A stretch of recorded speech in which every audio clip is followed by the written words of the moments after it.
On April 11th, a building in southwest China's Sichuan province suffered a catastrophic collapse, leading to a substantial cloud of dust rising from the site.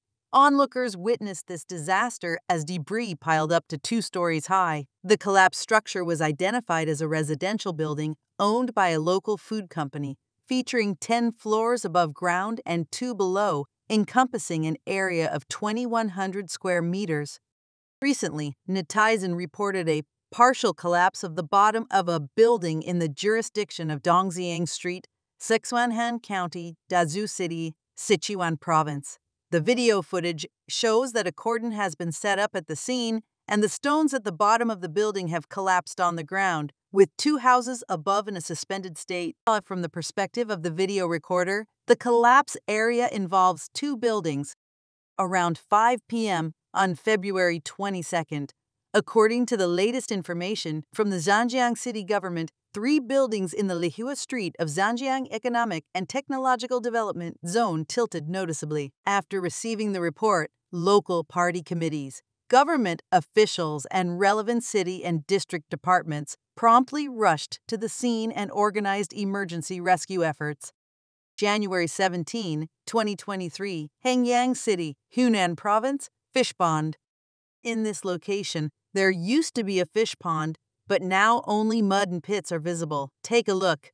A deep pit has emerged here, and both the water and fish have disappeared in an instant. The fish are gone, and the water is gone. There's a large pit here, and over there, a small one. It's a stark contrast between the two. On the early morning of March 14th, a sinkhole with a diameter of over 10 meters suddenly appeared in a fish pond in Wengxing Village, Tianfu Town, Beibei District, Chongqing. The water and nearly 20,000 kilograms of fish in the pond vanished overnight. Without warning, too late to be frightened, in the blink of an eye, the mountains crumbled and the earth split apart. High-rise buildings turned into ruins, and vibrant lives were crushed in the crevices of steel and concrete. In the face of nature, life is so fragile, unable to withstand a single blow. The local community deserves recognition for their prompt response to the danger and successfully evacuating the residents. It remains uncertain why the local community conducted a survey of the properties. As we reported on February 15th this year, China's State Information Office held a press conference disclosing that there are nearly 600 million housing structures in China's urban and rural areas. To address potential risks associated with natural disasters, the authorities mobilized nearly 5 million professional and technical staff nationwide to participate in a comprehensive survey over the past 3 years. The survey is purportedly aimed at mitigating the overall risk of natural disasters. This may be related to the incident. What raised the most concern among netizens is the fact that this building was only about 30 years old, as private residential property rights in China are limited to 70 years. It was constructed in the 1990s during the rapid growth of China's real estate industry. The reason behind the 30-year bank loan for homes is becoming clearer. China's construction projects are renowned for their speed, but often grapple with ensuring quality. This dilemma has given rise to many substandard constructions, often referred to as Tofu-Dreg projects. These projects involve design alterations, cost-cutting, or the use of inferior materials. The acceptance and delivery of non-compliant buildings can be attributed to numerous opportunities for corruption within the sector. The construction industry has become one of the most corrupt sectors in China, a problem the current Chinese Communist Party is struggling to resolve. The issue of tofu-dreg quality, while sometimes exaggerated, remains a vivid reality. One can even observe that these bricks resemble bean curds. Many buyers opt for self-renovation because the work completed by the developer may lead to more issues. Take, for instance, this newly renovated home where the floor is already showing signs of bulging and cracking. It remains unclear whether these issues stem from the flooring materials used or the craftsmanship involved in the renovation. New homes that haven't undergone renovation are often discovered to have quality problems once homeowners commence their renovation projects.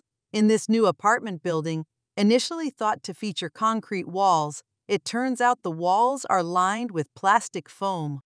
Homebuyers often uncover the hidden aspects of community greenery only after they've received the keys to their new homes. For many homeowners, the renovation process serves as a continual learning experience in navigating the market and recognizing potential pitfalls in various building materials. In one example, a homeowner discovered that the so-called wooden door they purchased was, in fact, a soft wooden door obtained from a source similar to pinjua door. It's astonishing how it was packaged like a solid wooden door. Furthermore, there have been cases where local governments attempted to forcibly demolish six-story buildings. Banners were displayed, alleging that the owners of these buildings were involved in fraudulent activities. The red banners declared they would persist until the fraud was eradicated. Unfortunately, the six-story building collapsed, causing damage to 5 or 6 neighboring properties. This event likely took the government authorities by surprise, as the quality of the building turned out to be significantly weaker than expected. In this elaborately decorated hotel, light rain outside quickly transformed into a heavy downpour inside. During the period when China's real estate industry was experiencing rapid growth, several Chinese property developers, including companies like Country Garden, ascended to the list of the world's top 500 companies. However, homes built by these large real estate companies do not necessarily guarantee quality. An instance is the Country Garden apartment, where the water pipe has developed cracks. In the realm of agriculture, heavy snowfall can wreak havoc on construction projects with subpar quality, commonly referred to as Tofu-Dreg projects, resulting in significant losses for business owners. Despite a lack of snowfall in the weather forecast, an abrupt snowstorm occurred. Within less than 20 minutes, all 40 acres of grape greenhouses had collapsed. None of them remained intact. Even the neighboring greenhouse, which belonged to my relatives, suffered the same fate. I had invested $3,000 in a piece of land, and all the greenhouses and equipment were destroyed. This happened in my 11th year of growing grapes. The snow caused the structures to collapse, but fortunately, the workers had been evacuated earlier to ensure their safety. In another instance, a factory had an ominous sign before its collapse. The walls were showing visible cracks, prompting workers to vacate the premises. The ensuing loss amounted to approximately $70,000 at a well-known scenic site in China. It's puzzling why the management has not taken any steps to address the issue of slippery roads during the winter season, especially given the significant influx of tourists. Some visitors, who may not have great balance, were left with no choice but to slide down the mountain, leading to inevitable collisions. Severe winds can also spell disaster for certain construction projects. For instance, there's an area known as the Integrity Corridor, yet, during a recent windstorm, the entire structure came crashing down, exemplifying the quality issues often associated with such projects. Many of China's major infrastructure projects are often informally referred to as tofu projects due to concerns about their quality. Notably, some of these projects are high-speed rail initiatives managed by major state-owned enterprises such as divisions within China Construction or China Railway, operating under a principal contracting system. However, a common practice among these primary contractors is to retain half of the allocated funds upon winning a bid. Subsequently, the project undergoes a series of subcontracts, which can result in the actual construction teams receiving a sum possibly lower than half of the initially stipulated budget. The movie Black Gold illustrates this industry norm, where for a project valued at 1 billion units currency, less than half can be allocated directly after multiple subcontracting stages, sometimes involving shortcuts to maximize returns. There's even room for collusion with construction authorities, adding another 300 to 500 million units to the budget, potentially resulting in total profits of up to 700 million units. To break it down, for a 1.5 billion unit profit project, the principal contractor could pre-allocate almost 700 million units to themselves, leaving the subcontractors with only half of the budget. Under such financial pressures, it wouldn't be surprising if subcontractors cut corners to preserve their profits, leading to subpar construction, or what is commonly referred to as tofu projects. While the specifics might remain hidden from public scrutiny, it's no secret that subcontractors often grapple with delayed payments from their main contractors. These issues have been known to escalate, shedding light on various irregularities in projects. For instance, on July 15th, China Construction's esteemed ETH division faced accusations from its subcontractor about not meeting construction standards on their segment of the Shandong Line high-speed rail. Allegedly, the pilings were designed to reach depths between 14.5 to 15.5 meters, but most only went 10 to 13 meters deep before concrete was added. 能干就干，不能干就滚蛋。这话居然是一家央企的相关负责人说的。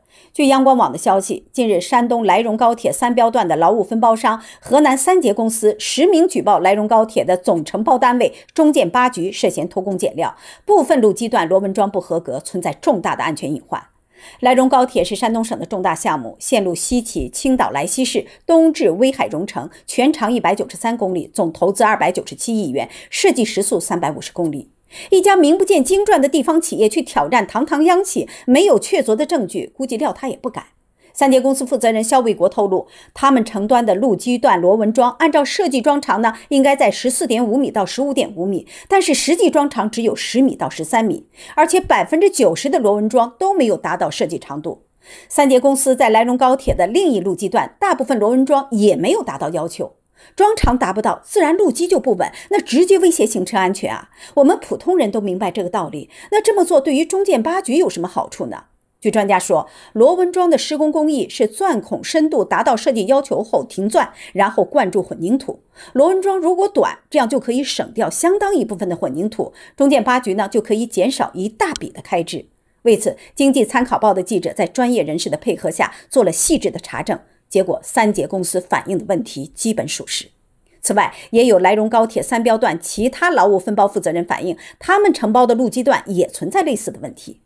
三捷公司他自己心里非常担心啊，因为一旦出现工程质量事故，会被终身追责。因此呢，他们多次向中建八局项目部负责人和现场人员反映，但得到的答复居然是能干就干，不能干就滚蛋。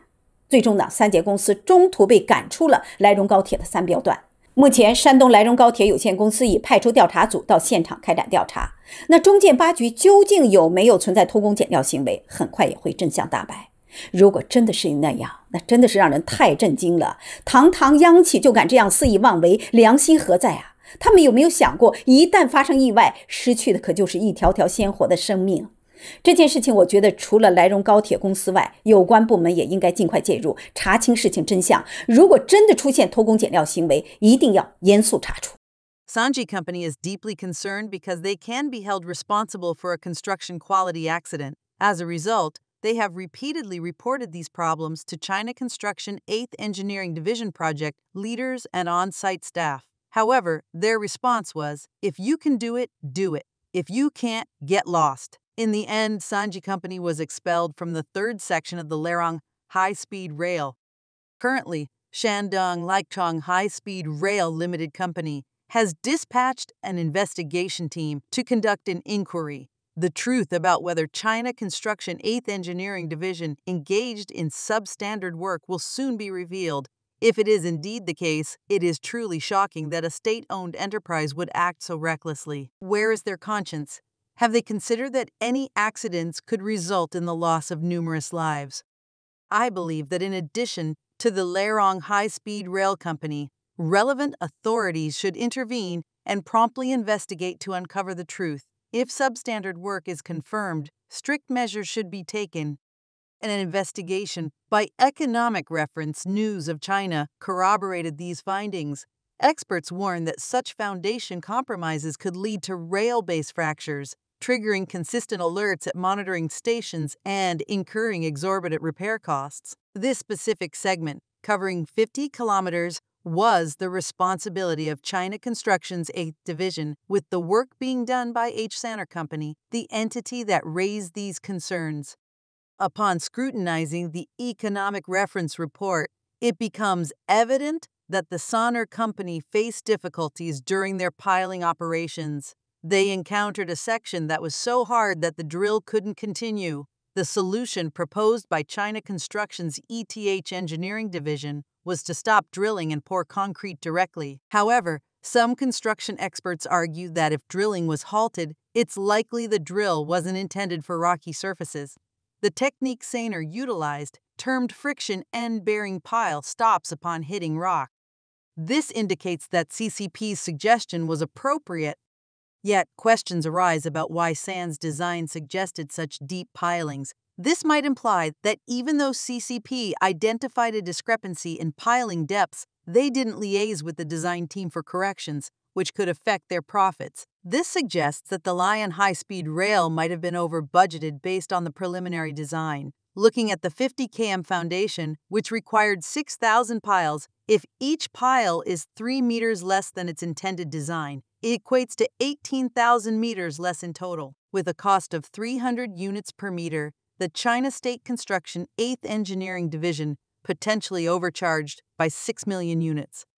On a side note, some online users revealed that this problem was detected in May 2021, initially flagged by an on-site crane driver who even provided some video evidence. Yet by July, the question remained: why did this issue take so long to surface? Some believe it might be due to a conflict between Xi'an Company and the 8th Engineering Division, or splitting the additional 6 million units. During the piling process, these cages are positioned into holes in the ground, and on occasion, mud accumulates rapidly in the hole, hampering the full insertion of the cage. Based on standard practices, the hole should be re-drilled, incurring additional costs and delays. Hence, some workers decide to cut the cage. Subsequently, there's trouble in joining these cages when infusing the two cages. Welding is a prescribed method, yet in a rush, workers might merely overlap two segments by a couple of meters, bypassing the welding altogether. The root cause of these persistent issues in China's construction sector primarily lies in the unrealistically low construction costs during tendering. Companies aggressively undercut their bids to secure contracts, but once they embark on the actual construction, they find themselves strapped for cash. This compels them to seek shortcuts, compromising the quality in the process. Tight project schedules exacerbate the problem, pushing workers to hasten processes, leading to corner cutting. The crane operator promptly blew the whistle, leading to a rigorous on-site inspection. Rebar cages that hadn't been correctly installed were recalled and re-welded, resulting in an improvement in construction benchmarks. Notably, the rebar cages were upgraded, moving from a single vertical bar to dual bars, and occasional spot welds were replaced with consistent and comprehensive welds.